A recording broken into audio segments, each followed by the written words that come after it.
Magandang araw mga kapusa, eto naman po ako't nagbabalik mula sa pagiging busy namin nitong ilang araw sa aming mga trabaho. Sa sobrang nga pong dami ng mga nangyari, ay natambakan na po tayo ng i-update ngayon sa ating mga kapusa. At eto na nga po't piniflex ko na sa inyo itong mga natanggap natin regalo mula sa Christmas Pouty na natanggap natin mula kay Ma'am Irish noong December. At kasabay nga po niyan ay samahan niyo po akong bilangin, isa-isahin ang mga blessing na tumating po sa ating mga kapusa.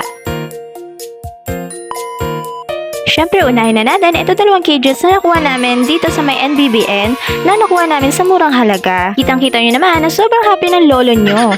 Needs na needs talaga natin yan dahil ang ating mga fur babies ay masyado nang malilikot at mahaharot lalo na sa tuwing gabi. Siyempre, idagdag din po natin sa blessing itong dumating na malaking kulungan sa amin. Sobrang thankful nga po namin lalo na sa mga kagaya ni Ma'am Joanne na nakarecognize sa amin din ng mga solo advocate. At mas lalo naging happy ang lolo nyo, ayan, at inassemble na niya kaagad pagdating sa amin. Kaya heto medyo nahihirapan kami buuhin kahit kami po yung nagbaklas dahil mabigat naman po talaga kasi siya. Idagdag nyo pa dito mga kapusa itong pagiging usisero at usisera nitong mga pusang ito na siya nagpatagal sa amin kung paano nga ba ito buuhin. At sa pagiging excited nga po ni Snow ay ikinulong na nga po niya ang kanyang sarili. Pero syempre mga kapusa, hindi porkit meron pong mga cages ay hindi na po namin sila pinakakawalan.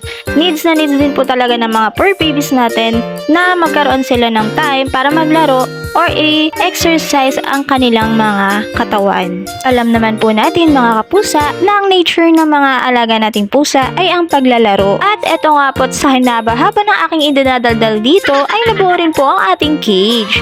Eto nga po in-inspection na kaagad ni Raja at ni Maximo. Isa pa nga po sa sinasabi kong blessing ay itong paunti-unting pag-recover ni Chloe. Dahil last time nga lang po sa mga hindi nakakaalam ay na-diagnose si Chloe sa pagkakaroon ng liver disease at leptospirosis. Kaya maraming salamat po kay Dr. Marlene ng Animates Veterinary Clinic na siya nag-check up kay Chloe at nagbigay ng reseta. Paano maglandi si Chloe? Paano maglandi? Sus! Paano? At ayun na nga po mga kapusa, dahil sa nag-i-improve na siya, ay medyo may kalandian na siyang taglay. Ito nga po, mukha na siyang inasinan. Dahil sa sobrang kaharutan niya, ay nalalaglag na rin po siya dyan. At kagaya nga po ng mga sinasabi ko na hindi habang buhay nakakulong ang ating mga fur baby, eto at pinaglaro na natin siya sa labas. Nang mawala naman yung kanyang stress sa paglalandi. O diba, sana all mawawala ang kalandian kapag naglaro, diba? Heto nga po at kung mapapansin nyo, ay nawawala na rin ang kanyang paninilaw dahil sa pagiging consistent na pagpapainom namin ng gamot sa kanya. At ayan na nga po at sumabay na rin ang pagiging makulit ni Grooty Boy sa kanya. Pero dahil moment niya yan ay hindi siya makakaisa. Dahil pag naglaro ang Chloe ay talagang sinusolo niya lahat ng laruan. At sinusungitan niya ang ibang mga pusa. At tuwa-tuwa nga po sa part na yan dahil ngayon ko lamang po nakita na talagang sobrang hyper ni Chloe maglaro. At hindi po natin pwedeng kalimutang i-mention na ang mga toys na po na yan ay galing kay Ma'am Joanne kasama po ng malaking cage na ibinahagi niya po sa atin.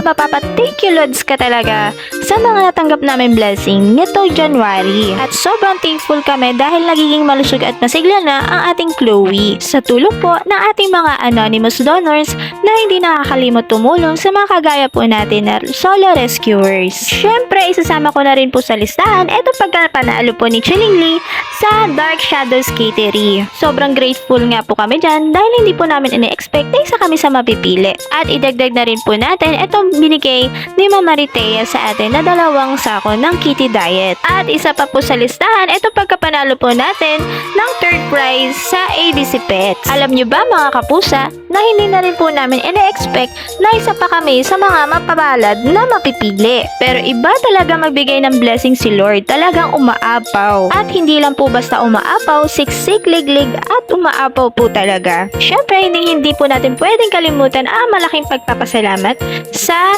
ABC Pets at kay Sir Dale na talagang sila po talaga ang nag-deliver ng mga cat litter sa amin.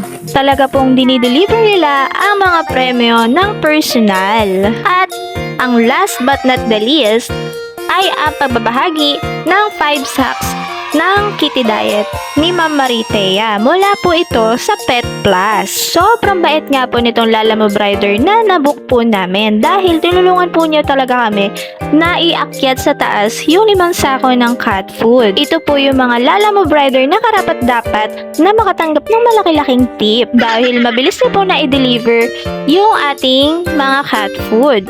Mula po Valenzuela hanggang dito po sa Navotas. Syempre, abangan nyo po yung pag-share din naman po natin ng blessing sa iba pa po nating mga kapusa. Abangan nyo po yung part 2. Salamat sa panonood!